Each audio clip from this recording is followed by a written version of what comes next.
Oke, kita masuk pada bagian yang pertama. Prinsip yang utama yaitu fun atau menyenangkan. Tidak boleh meninggalkan deep learning sama sekali.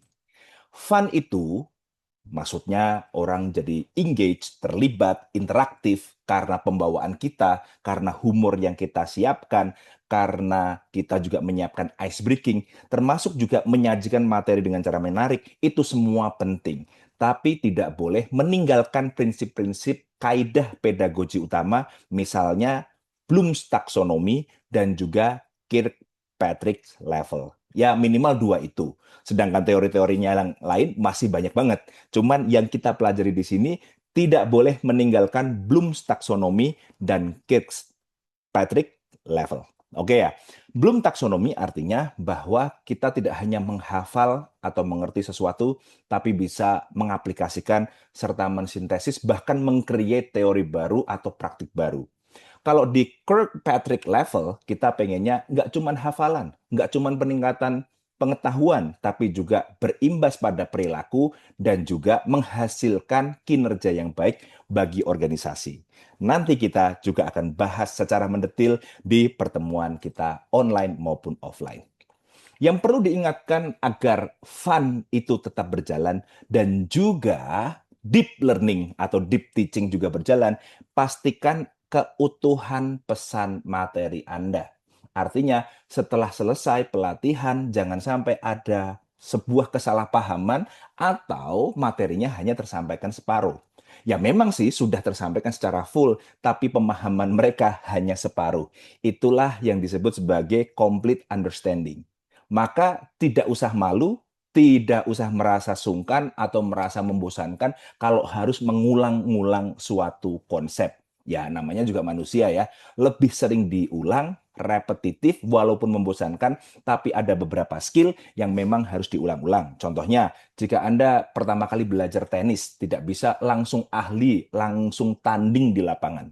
Tentunya yang pertama Anda lakukan harus mengulangi pukulan sampai ratusan kali, baru main. Artinya bahwa untuk menghindari kesalahpahaman atau pesan yang hanya tersampaikan separuh, maka beberapa jargon-jargon penting, pengetahuan-pengetahuan yang core of the core, itu memang harus diulang-ulang dan diutuhkan. Oke, kita masuk pada bagian 2, delivery yang fun. Teman-teman, kalau ingin fun, memang kita bisa pakai teknologi, pakai video TikTok misalnya. Tapi itu semua kan di permukaan dan kita harus meminta orang lain untuk menyediakan teknologi itu atau kita mengandalkan eksternal banget. Sesungguhnya kalau memang pengen fun dari kitanya, maka kita yang harus menyajikan atau mendeliver dengan fun. Itulah bagian yang penting nanti akan kita pelajari, yaitu tentang delivery yang fun. Apa itu delivery? Delivery itu adalah gaya Anda, cara Anda menyampaikan. Banyak ahli yang menyatakan bahwa isi dari suatu presentasi atau pembelajaran itu penting, tapi cara Anda menyampaikan dan siapa yang menyampaikan itu ngefek. Nah, delivery itu meliputi satu raut muka. Lihat nih, raut muka saya tidak ada yang mewajibkan saya harus berubah-ubah raut muka, tapi saya mengharuskan diri sendiri. Kenapa? Karena raut muka dan kontak mata saya ini merupakan bagian dari delivery. Kalaupun saya harus membaca materi atau di layar ada proyektor, saya harus segera kembali ke audience atau ke kamera kalau dalam hal online. Selanjutnya vokal. Vokal harus jelas ya kan. Vokal harus memiliki karakter. Nah, itu juga kita harus melatih termasuk bagian dari delivery. Kemudian gerakan tangan. Lihat tangan saya, dari tadi tidak ada tangan yang disembunyikan atau disaku atau di belakang karena itu bagian dari pengolahan agar delivery kita lebih meyakinkan. Kemudian saat online misalnya, cara duduknya, kemudian cara berinteraksinya.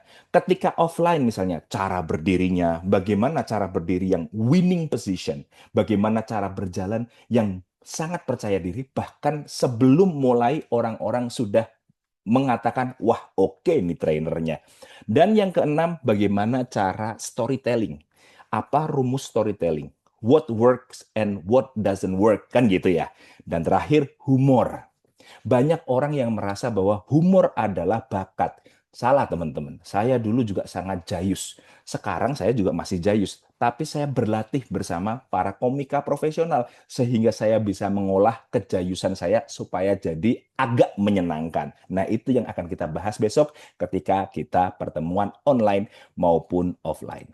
Storytelling sendiri juga ada rumusnya dan teman-teman juga harus belajar nantinya bagaimana menciptakan tokoh, bagaimana menciptakan pesan moral dan harus diceritakan dengan conversational tone atau nada yang bersahabat atau nada seperti bercakap-cakap. Nah, banyak orang yang presentasi itu kaku atau ngajarnya kaku karena tidak menggunakan conversational tone. Maka teman-teman nanti setelah pelatihan bersama kami, maka akan mulai melakukan humor dan juga storytelling dan juga conversational tone.